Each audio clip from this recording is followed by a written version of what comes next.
Buenas, meus alunos, nesse vídeo nós vamos ver o efeito geométrico de certas operações que a gente faz com funções. Então esse assunto também está lá na seção 0.2, né, da 10ª edição, ou 1.2 da 8ª edição. Então, por exemplo aqui, né, quando eu faço a soma de duas funções, essa função n mais a função u, eu vou estar somando esses dois valores. Então aqui raiz de x mais 1 sobre x, quando eu somar, eu vou ter essa função aqui. Tá? Mas a gente vai ver isso para operações mais simples. Então a primeira delas são operações de translação, e aí a gente vai ter translações verticais e horizontais. Então translações verticais a gente obtém fazendo f de x mais uma constante. Então se eu pegar uma função f de x e somar a essa função uma constante c, o gráfico dessa nova função aqui vai ser uma translação de c unidades, né, uma translação vertical de c unidades para cima ou para baixo, conforme essa constante c for positiva ou negativa. Então, exemplo, né? F de x igual a raiz de x. O gráfico da função raiz é alguma coisa assim. E aí, se eu pegar raiz de x mais 2, então eu peguei a função e somei duas unidades, eu vou estar pegando esse gráfico aqui e transladando duas unidades para cima. Então agora aqui, né, se ele começava no 0, agora vai começar no 2. E aí então, raiz de x mais 2, né, o gráfico de raiz de x transladado duas unidades para cima. Tá? Se aqui eu tenho uma constante negativa, a translação vai ser para baixo. Então a gente também pode ter translações horizontais desse gráfico, e a gente obtém esse tipo de translação. Agora, ao invés de eu somar ou subtrair uma constante na função, eu vou estar somando ou subtraindo uma constante no argumento da função. Então quando eu faço isso, né, troco o x por x mais alguma constante, eu vou estar transladando o gráfico horizontalmente. E aqui tem uma observação, né? Enquanto que aqui, se eu somar um valor positivo, o gráfico sobe, e um valor negativo, o gráfico desce, aqui, se essa constante c for positiva, então a translação vai ser para a esquerda. E se essa constante for negativa, então a translação para a direita. Então, um exemplo, né? O mesmo exemplo, f de x igual a raiz de x. Então, o gráfico disso é, de novo, esse carinha aqui. E aí, se eu pegar, por exemplo, raiz de x menos 2, então eu vou estar transladando esse gráfico duas unidades para a direita. Então, duas unidades para cá, vai começar no 2. E aí eu vou ter o gráfico da raiz. Então, isso daqui é a raiz de x menos 2. Tá? Então, aqui, duas unidades para cá e aqui, duas unidades para cima. Então aqui a gente tem essa tabelinha, né, que mostra isso. Então f de x mais c, né, translação para cima ou para baixo, conforme c for positivo ou negativo. E aqui, né, x mais c, né, então c positivo, o gráfico vem para a esquerda, e c negativo, menos 2, o gráfico vem para a direita. Próxima operação que a gente tem são as reflexões. Né? Então aqui as reflexões a gente pode ter no eixo x. Então para conseguir uma reflexão no eixo x, eu vou multiplicar toda a função f de x por menos 1. Ou seja, né, isso é a função menos f de x. Então, né, pegando esse mesmo exemplo aqui da raiz de x. Então aqui eu tenho a função raiz de x. E aí, se eu multiplicar essa função por menos 1, eu vou estar refletindo ela no eixo x. Então, aqui embaixo, eu tenho a função menos raiz de x. Tá? Então, reflexão, né, em torno do eixo x. Eu também consigo reflexão no eixo y. Então, isso daqui eu vou multiplicar ou trocar, né, x por menos 1. Então aqui não, ou seja, o que eu vou estar pegando? Eu vou estar pegando f de menos x. Tá? Então, um exemplo, né? Mesmo exemplo, f de x igual a raiz de x. Então, o gráfico é esse daqui. E aí, se eu pegar o argumento da função, né? Se eu pegar esse x e multiplicar por menos 1, eu vou estar refletindo em torno do eixo y. Então, eu vou ter mais ou menos isso daqui. Então, raiz de menos x é isso daqui. Aí, de novo, que eu tenho a reflexão. Então, né? Pega toda a função, multiplica por menos 1, eu tenho uma reflexão em torno do eixo x, e pega só o argumento da função, multiplica por menos 1, eu tenho uma reflexão em torno do eixo y, né, que é o que ele mostra aqui, né, o mesmo exemplo. A próxima operação que a gente tem é multiplicar a função por uma constante, né, ou multiplicar o argumento por uma constante. E aí isso vai ter o efeito de alongar ou comprimir o gráfico dessa função no eixo x ou no eixo y. Então, isso é mais fácil de ver aqui com as funções seno e cosseno, né, porque elas são periódicas. Tá? Então, se eu pegar a função f de x e multiplicar ela por uma constante c, e esse c for maior que 1, então o gráfico ele vai ser alongado na direção do eixo y. É como acontece aqui, né? Eu tenho aqui a função cosseno, multipliquei por 2, agora virou isso daqui. Então, é como se eu pegasse o cosseno e alongasse ele na direção do eixo y.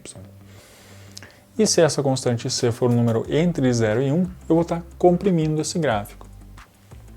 Então aqui de novo, né, a função cosseno, e aqui mais escuro a função cosseno dividido por 2. Né? Então eu multipliquei por 1/2, um número entre 0 e 1, eu comprimi esse gráfico. E a outra operação que a gente tem é multiplicar o argumento da função por uma constante, né? Pegar o x aqui do f de x e multiplicar por uma constante c.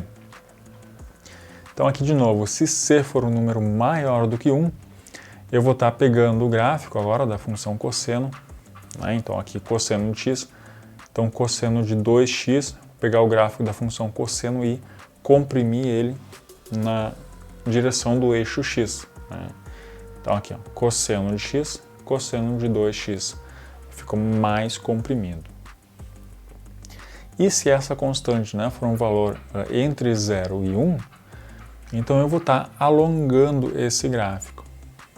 Né? Então aqui de novo, cosseno de x, e aqui ó, bem mais alongado, cosseno de 1/2 de x. Então vamos fazer um exemplo disso. Né?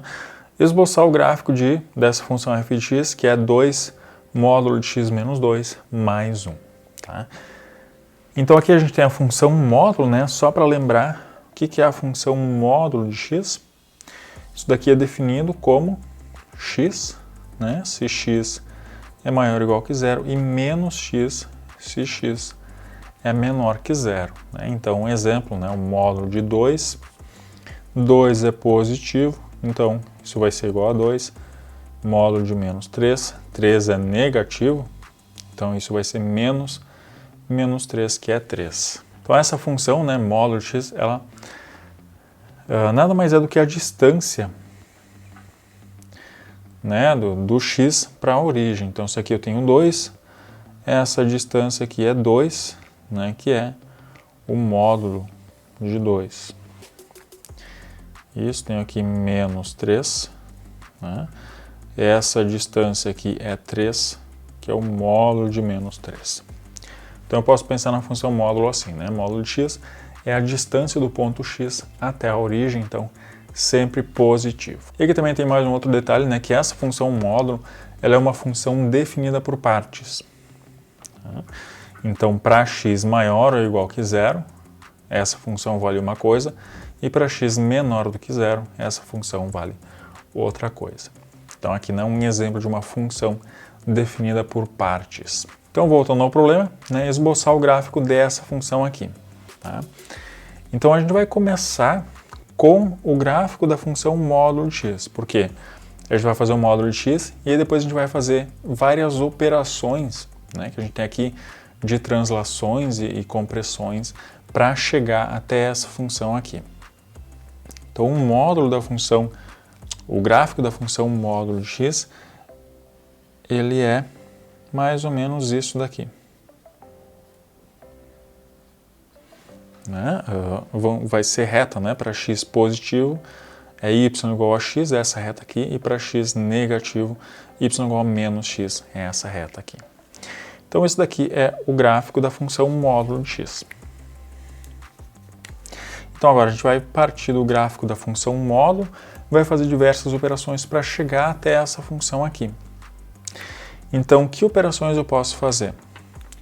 Bom, primeiro eu tenho aqui x menos 2, né? Então eu posso pegar e subtrair 2 unidades aqui do argumento da função. Tá? Isso vai ter um efeito no gráfico. Depois disso, o que eu posso fazer? Eu posso pegar isso daqui e multiplicar por 2. Né? Então, 2 módulo de x menos 2. E aí, por último, eu posso pegar toda a função e somar 1. Então, 2 módulo de x menos 2 mais 1. Então, vamos ver, né, como é que ficam essas operações aqui no gráfico. Tá? Então, módulo de x, se eu trocar o x por x menos 2, isso daqui é pegar o argumento da função e subtrair 2 unidades. Tá? Isso tem o efeito de, né, isso daqui é uma translação horizontal, e aí como esse carinha é negativo, essa translação é para a direita. Então aqui módulo x é isso, módulo x menos 2 é esse cara transladado 2 unidades para a direita. Então isso aqui era 0, agora ele vem no 2. Né? E aí eu tenho aqui essa coisa aqui, que vai ser módulo de x menos 2. Então agora eu estou pegando isso daqui e multiplicando por 2. Isso vai ter o efeito de alongar no eixo y. Então como é que eu posso ver isso? Bom, né, se né, f desse cara valia isso daqui, quando eu multiplicar por 2 vai valer o dobro. Então vai ser, né, o gráfico vai ser mais ou menos assim. Então isso daqui é 2 módulo de x menos 2. Né? Ele alongou no eixo y. E o último passo é pegar esse gráfico e somar 1. Então isso tem o efeito de transladar uma unidade para cima. Né? Então isso aqui era 0, agora ele vem no 1. Né? Vamos dizer que é aqui. Então transladando uma unidade para cima, vai ficar esse gráfico aqui. Então esse gráfico aí em vermelho é 2 módulo de x menos 2 mais 1. Tá? Então a ideia sempre é essa, é pegar, né, desses exercícios, né, esboçar o gráfico de tal função, é sempre pegar uma função conhecida e fazer várias operações até a gente chegar nisso daqui. Então nesse caso, função módulo de x, eu sei como é que fica o gráfico, e aí fazendo várias operações até chegar aqui, e aí ver como é que, né, o que cada operação faz nesse gráfico aqui. Agora a gente vai ver um pouco sobre simetria de curvas. Né? Então, uma curva ela pode ser simétrica em relação ao eixo x. Né? Então, como é que seria uma curva simétrica em relação ao eixo x? Né? Seria, por exemplo, essa curva aqui. Né? Vai ser simétrico. Também pode ter curvas simétricas em relação ao eixo y, né? Então, por exemplo, a função x ao quadrado, né? Ela é simétrica em relação ao eixo y. Tá? E eu também posso ter simetrias em relação à origem. Então, um exemplo de uma função simétrica em relação à origem é a função x ao cubo. O gráfico de x ao cubo é mais ou menos isso. Então, né, simetria em relação à origem é se eu tenho esse ponto aqui e eu refletir ele sempre na direção da origem, ele vai cair na curva também. Né? Esse ponto aqui, refletindo, cai nesse ponto aqui. Então, essa curva aqui, né, não tem como uma função ser simétrica em relação ao eixo x. Né, porque isso significa que para o mesmo x eu ia ter 2 valores de y, isso não é uma função. Tá? Mas essas duas simetrias aqui, elas, né, para funções, elas se traduzem como, né, uma função par. Então, se uma função tem simetria em relação ao eixo y, ela é dita função par. E a característica que define, né, uma função par é que f de menos x é igual a f de x. Então, se a função tem essa propriedade, ela vai ser uma função par. Então, note aqui, se aqui eu tenho x, aqui eu tenho menos x, então f de menos x é igual a f de x. E se uma função ela tem essa simetria em relação à origem, a gente vai dizer que ela é uma função ímpar. E aí a característica que define função ímpar é f de menos x igual a menos f de x. Então aqui de novo, né? Tem um x, aqui eu tenho menos x, f de x, que é esse valor aqui, ou melhor, f de menos x, que é esse valor aqui, é igual a menos f de x, que é esse valor aqui em cima. Então, se uma função satisfaz essa propriedade, ela é uma função par, e se a função satisfaz essa propriedade aqui, ela vai ser uma função ímpar. Então, aqui a gente tem vários exemplos, né? Nesse caso aqui de função par, a gente tem a função x ao quadrado, e aí todas as potências pares de x. Outros exemplos, a função cosseno de x é uma função par. Função cosseno, mais ou menos isso, né? Então ela tem essa simetria em relação ao eixo y. Aqui, né? Exemplo de função ímpar. Tá?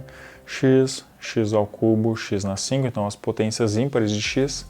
Função seno de x também é uma função ímpar, né? A função seno, ela é mais ou menos isso. Né? Então, f de x igual a menos f de menos x. E, claro, tem funções que não são funções nem pares, né? Nem função par, e nem uma função ímpar. Por exemplo, f de x igual a x mais 1. Isso daqui não é uma função par nem uma função ímpar. Por quê? Porque ela não satisfaz nenhuma dessas propriedades aqui. Né? Se eu pegar f de menos x, isso é menos x mais 1, que é diferente de f de x, né, que é x mais 1, e também é diferente de menos f de x, que é menos x mais 1. Então ela não é nem par nem ímpar. E aí, se eu olhar para o gráfico disso, né, isso daqui a gente já sabe fazer o gráfico, isso aqui é o gráfico da função x, y igual a x, mais 1, então deslocado uma unidade para cima. É esse gráfico aqui, e aí a gente vê, né, que não tem simetria nem em relação à origem e nem em relação ao eixo y.